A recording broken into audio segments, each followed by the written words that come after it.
संभाजी महाराज के बलिदान के बाद की कहानी एक और भी ज्यादा इतिहास में प्रतिशोध और साहस का प्रतीक बन गई।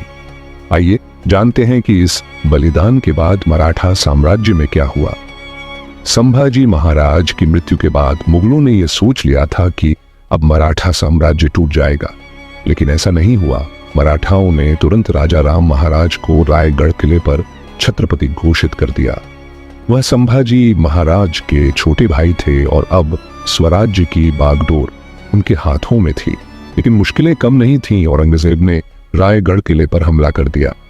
हालात इतने गंभीर हो गए कि राजा राम महाराज को रायगढ़ छोड़कर जिंजी किले, जो आज तमिलनाडु में है, की ओर भागना पड़ा।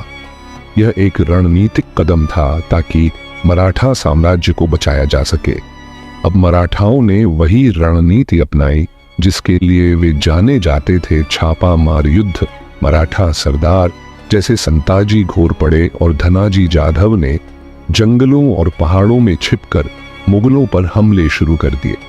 ये हमले इतने तेज और अप्रत्याशित होते थे कि मुगल सेना संभल भी नहीं पाती थी। रात के अंधेरे में अचानक आक्रमण, रसद काट देना और मुगल सैनिकों पर कहर बरपाना, ये सब मराठाओं की रणनीति थी। इस बीच औरंगजेब ने बार बार मराठाओं को कुचलने की कोशिश की, लेकिन वो थकने लगा। उसकी विशाल सेना पहाड़ों और दुर्गम इलाकों में लड़ने के लिए तैयार नहीं थी। संभाजी महाराज की क्रूर हत्या ने मराठाओं के खून में उबाल ला दिया था। हर मराठा योद्धा एक ही नारा लगाता, छत्रपति संभाजी महाराज की जय। मराठा सैनिकों के लिए अब ये लड़ाई सिर्फ स्वराज्य की नहीं थी, बल्कि संभाजी महाराज के अपमान का बदला लेने की थी। राजा राम महाराज के नेतृत्व में मराठाओं ने जिंजी से अपनी लड़ाई जारी रखी और दक्षिण भारत तक मुगलों को खदेड़ दिया। धीरे धीरे मराठाओं ने मुगल किलों पर कब्जा जमाना शुरू कर दिया। इस दौरान औरंगजेब की उम्र बढ़ रही थी और मराठाओं की लगातार छापों ने उसे कमजोर कर दिया। उसका सपना था मराठा साम्राज्य को मिटाना, लेकिन संभाजी महाराज की मौत ने मराठाओं को और भी मजबूत कर दिया। 1707 में औरंगजेब की मौत हो गई। वह एक हारा हुआ शासक था जिसने अपनी जिंदगी के आखिरी साल मराठाओं का पीछा करते हुए बिता दिए। संभाजी महाराज का बलिदान मराठा साम्राज्य के लिए एक चिंगारी था। उनके बलिदान के बाद मराठाओं ने न केवल अपनी जमीन बचाई, बल्कि मुगलों को कमजोर करते हुए पूरे हिंदुस्तान में अपनी ताकत बढ़ाई। संभाजी महाराज को आज भी छावा के नाम से याद किया जाता है, वो शेर का बच्चा जिसने अपने स्वराज्य और धर्म के लिए जान दी।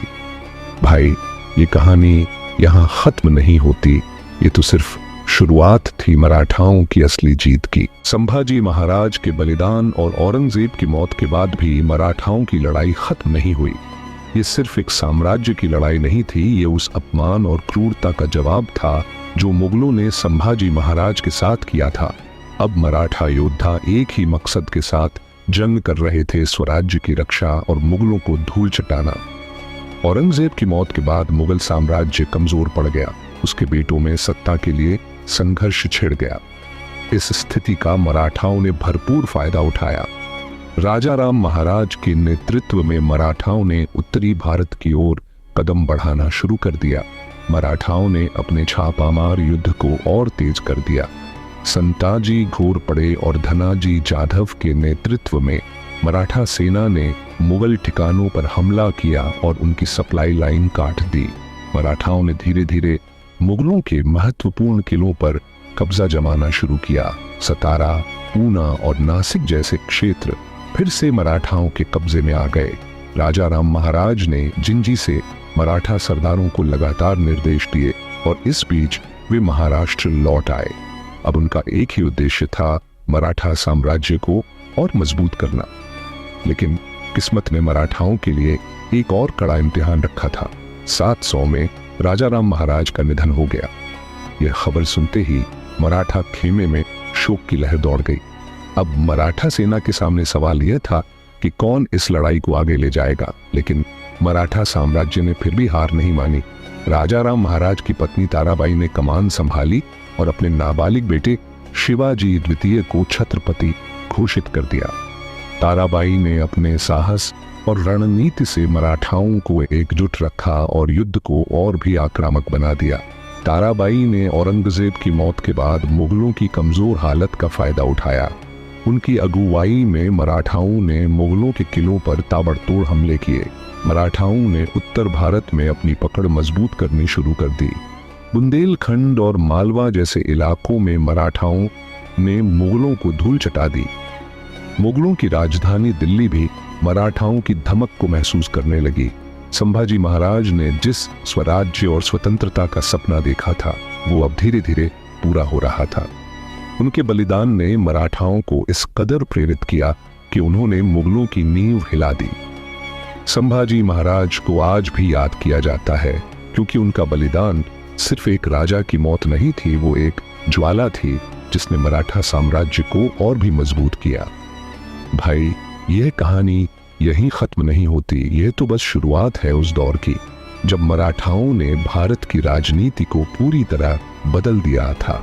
अगली कहानी में हम मराठाओं की दिल्ली पर चढ़ाई और मुगल सल्तनत के पतन की कहानी बताएंगे।